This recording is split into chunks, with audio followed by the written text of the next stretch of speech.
Well, as South Africa gears up to mark Women's Day on the 9th of August, focus falls on gender equality and women economic empowerment.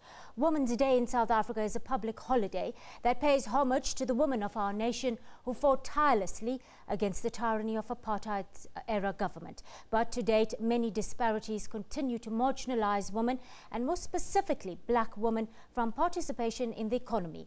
Now, the severe underrepresentation of women in various economic sectors and in decision-making positions in the private sector demonstrate and emphasizes the urgent need for intervention to improve the status of all women in society. Well, Karen Pillay is an independent development practitioner who's researched and written extensively on the subject. She joins us now from our Durban studios. Good afternoon, Karen, and thank you for your time on the SABC News Desk. Good afternoon, Keshni, and thank you very much for having me. Karen, of course, we want women to be active, more active participants in the economy. Just talk to us of the challenges faced by women in the workplace today. Well, women study hard, they make many sacrifices, and they expect to be promoted in the workplace. But what invariably happens is once they get in, women become eye candy, showpieces within the workplace, and they stay in those particular positions, while their peers with lesser qualifications are promoted. And, it's not an enabling environment. Women are becoming stifled, especially, and I talk especially about the national category of black women, which includes Indian colored women, black women. They really battle to get into senior management positions. Karen, just on that note, when it comes to career progression, when it comes to black, Indian and colored women specifically, what are the barriers to this kind of progression? When we look at women going into the workplace, there are expectations on both sides, but they're viewed as a threat. They're given menial tasks. They, often their qualifications, their experience is not taken into consideration. They put into positions. I've come across many women who are put into positions that are lower than what they are qualified for. And this is crazy because women think out of the box. They think right brain thinking, whole brain thinking, and putting women, given half the chance, I think women would contribute successfully to the organization. They have demonstrated it in the background. Very quickly, Karen, I want to talk about the gender pay gap in the country. Now, in the Women's Report of 2015, I must add, equal pay for equal value by the South African Board for People's Practices say women in our country still earn 15% less on average for doing the very same job as men.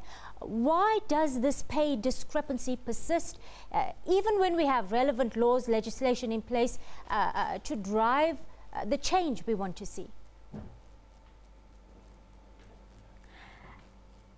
I think often it is more than 15%, especially if you look at within the NGO sector, in private sector. That gap is higher than 15%. I'll give you an example. In one organization, the acting ED, which was a white male, was paid 10,000 more than a female ED that came into the post. I mean, that's the level of inequality we're coming across, because you're getting women, they are able to multitask, they are able to come up with creative ideas. Organizations are paying them lesser than males and fronting and getting the job done. So, this is unacceptable. I think we need to take organizations to task. We need to look into it. It needs to be explored further. And I think women deserve the pay. They need to earn a salary for the work that they do. And often it is far more than their male counterparts. Yes. Or in fact, where male counterparts and white female counterparts were delegating leadership posts, black women work twice, in fact 10 times as hard, often late into the night, just to prove themselves. Karen, the disparity is indeed alarming. It's very worrying.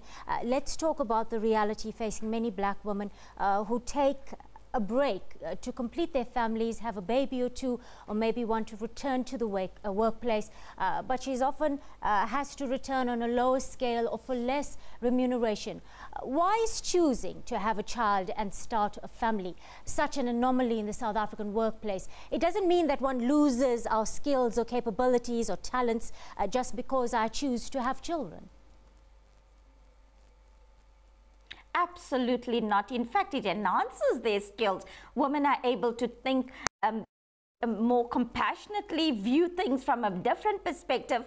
But when they do choose to have a family, it is seen as an additional burden on the woman that the woman will now take off, or probably spend time with the child, wanting to take, attend school functions, all those sort of things. The burden is placed on the woman, and organizations often ask the question when a woman goes in, irrespective of the qualifications, irrespective of the caliber of leadership, the first question is, how many dependents do you have? What are their ages? What has that got to do with how this woman is going to undertake her duties?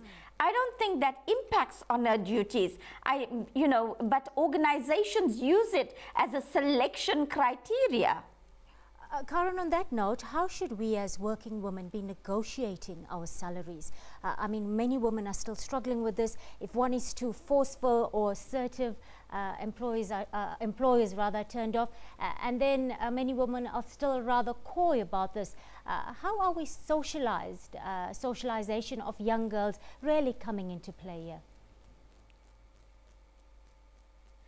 I don't think that is happening. Young girls are, young women leaders, let's call them women leaders, because that's exactly what they are. When they go into the marketplace, they actually accept less pay because they don't know their own worth.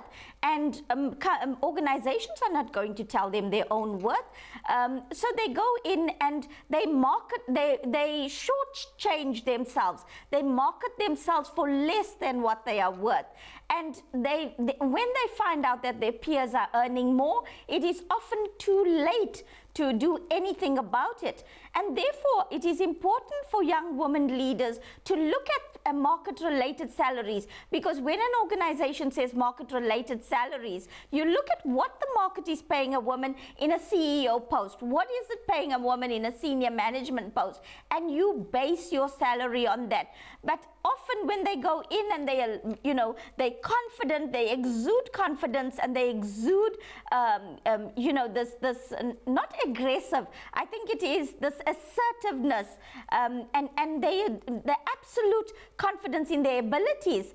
The interview panel themselves are threatened by these women and think, oh no, they're not going to be a right fit, whereas this person can actually turn that organization around. This particular woman can turn that organization around, given the opportunity. Workplaces, private, whether it's private, but more especially in the NGO sector, is not an enabling environment for black women leaders. Often, Karen. Even if black women leaders go in, they work on the lower pay scales, they work twice or thrice as hard. They don't get the credit for the work that they do. I'm afraid we're going to have to leave it there. Often their CEOs get the credit. Thank you, Karen. I'm afraid we're going to have to leave it there. That was Karen Pillay. She's an independent development practitioner joining us from the SABC News Desk in Durban.